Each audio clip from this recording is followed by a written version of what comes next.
Hop, hop, så er der unboxing. Ny coffee and grind maskine. Roventa. Nice. One up here. Skal vi se så. Den kan. Ganske standard æske. Men den frække detalje der er lige et lille fast digital eller nogle uger på. Bokser ud, så hvad der sker. Manualer fra dem. Affald. Og så kommer vi ned til monsteret her. 2 sekunder, jeg stiller den lige her. Så bliver det lige lidt skævt, fordi vi skal lige have den der ud af æsken.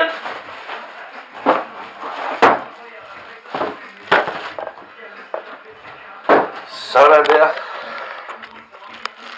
Og kredsene kender vi jo nok lidt mærke til, at der er en lille smule PRV i baggrunden med Black Power. Det er jo oplagt musikvalg. Se en gang ud af æsken her. Der skete jo det sørgelige, at den gamle Tefal Express gik ned og hjem, sikkert på grund af et markant overforbrug. Jeg kunne ikke følge med. Men her ser vi nu det nye vidunder på Hansens køkkenbord. Jeg ser, hvis den ellers vil samarbejde her. Sådan der. Fjerner vi lige det der.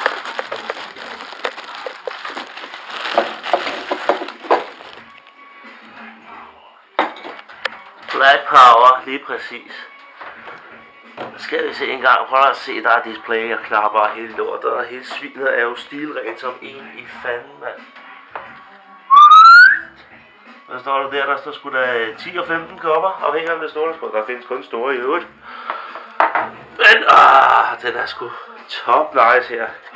Og så er der sådan en lille låg her. Der er ikke noget, der svinger ud på køkkenbordet og drypper over det hele. Der er kaffetrakten hernede.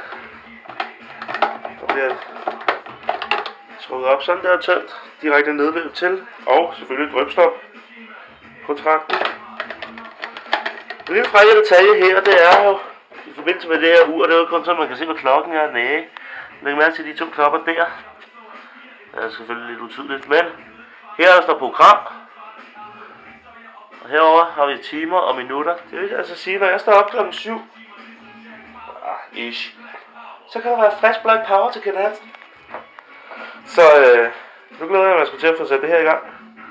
Jeg skal nok lige køres igennem en enkelt gang med kogende vand, og så spiller det max. Men, ladies and gentlemen, fejlsmækker drikker jo ikke færdigkværnet gevalg, eller hvad fanden det nu måtte være. Men ja, her har vi så nyeste kaffemølle i samlingen, du. Krups. Og hver gang jeg jo bare kommer og sige, ja. Så smider du 50 kroner i Føtex sparekasse der. Så sparebøs.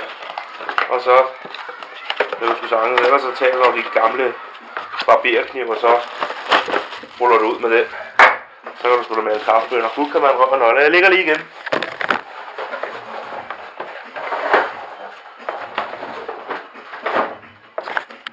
For her sker der nemlig noget.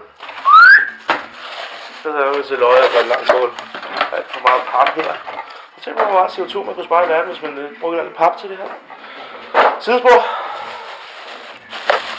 Det vil vi se her. Da-ba-dam. Det er med Rise and Grind Coffee Mill number 1 det her. Vi kan jo lige kigge lidt rundt på den her. Der er mere pap i. Ja, smukt. Sender her. Powerknappen, den kender vi selvfølgelig ikke. Men hvor mange kopper kaffe skal du male til? Det vil altså sige, at bønderne de kan bare lægge i. Godt nok så skal de selvfølgelig opbevares på køl til nogen der. De havner så i den her skuffe. Og så direkte over i stempelkanden. Eller, hvis man ikke har så meget tid, så kommer de også selvfølgelig over i den nye Roventa Prelude. En lille fiks detalje her ved den anden ved kaffemølle, det er selvfølgelig også, skal det være malet til maskine eller til stempel? Sådan der. Så har vi den fine kaffemaskine kaffe. Og her over i den anden side, det grovmalet til stempelkanden. What up, bitches? Rise and Grind 2011 nye Coffee Makers.